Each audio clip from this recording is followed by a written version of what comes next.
Hello guys. Na ako'y i-share sa inyo ha kay ngano akong anak mag-school na tomorrow.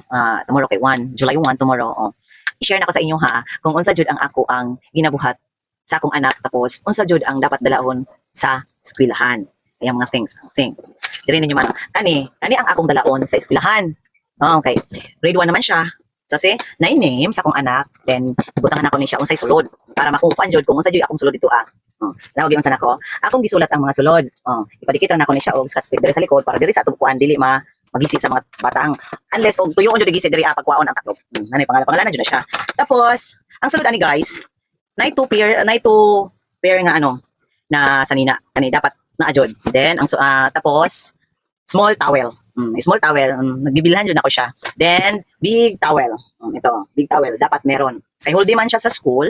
So, need na niya o ani kay wata kabalo, makapop sila o naay ilahang mga sanina dito. Dili ko gusto magud og wala joy dalaon dito ang iyahang mga needs kay kabaluan guys kung say mako na ni kay first time mag grade 1. So, teacher magpasalamat ko daan. Sir, magpasalamat ko daan para sa akong anak, akong anak so very hyper. Need siya og wipes, big wipes. Naa siya pangalan, nakapangalan jud siya. Then naa siya alcohol. Naapoy name ang alcohol, guys. Need siya. Tapos, na two tissue rolls. 2 roll tissue.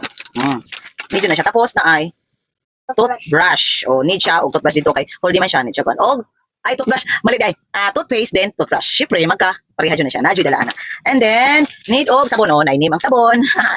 Pati sabon na-name. Then, guys, kay hold siya. Na siya. Kaniyang balunan guys.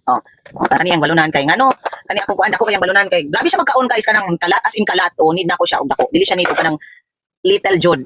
Little di siya gamay little jud. Need siya gamay tapos matanggal pa jud na siya ana. So balag mo kaon siya. Kuaon niya ni nya may butanganan og.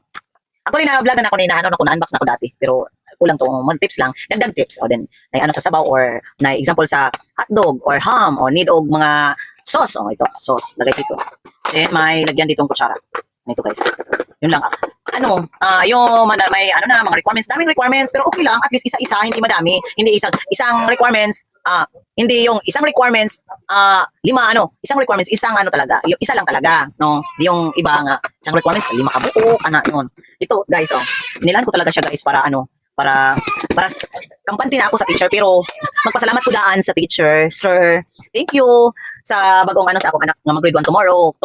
Kasi 1 week, ang klase lang talaga nila, 4 days, and whole day. Yun, basta grade 1, whole day na yan. Pero dati, kinder, half day lang talaga.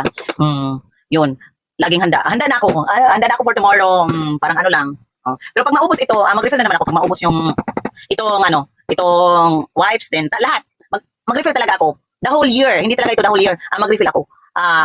I-check ko kung ano talaga ang naubos na, ano talaga ang dapat i-refill yon.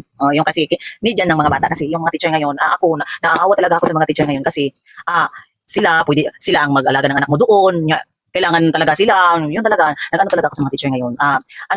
Proud ako sa mga teacher ngayon kasi yung anak ko, lalo na yung kid sa kinder, yung anak ko, very hyper, then na-improve talaga siya. Thanks kay teacher, sa bagong teacher na ngayon, si sir, pasalamat ako. Sa ngayon pa lang, nagpapasalamat talaga ako sa inyong mga pagpakumbaba sa mga talaga nadadala talaga niyo yung mga ugali ng mga bata. Ako hindi talaga ako stricto sa anak ko basta matuto and then yung pagka-hyper tapos ma-improve 100% na yon sa 100% na andon talaga yung mga 90% nga na-improve yung yung pagka-hyper ng anak ko. Pero pinipray talaga namin ni teacher ni sir ako nga mag-improve.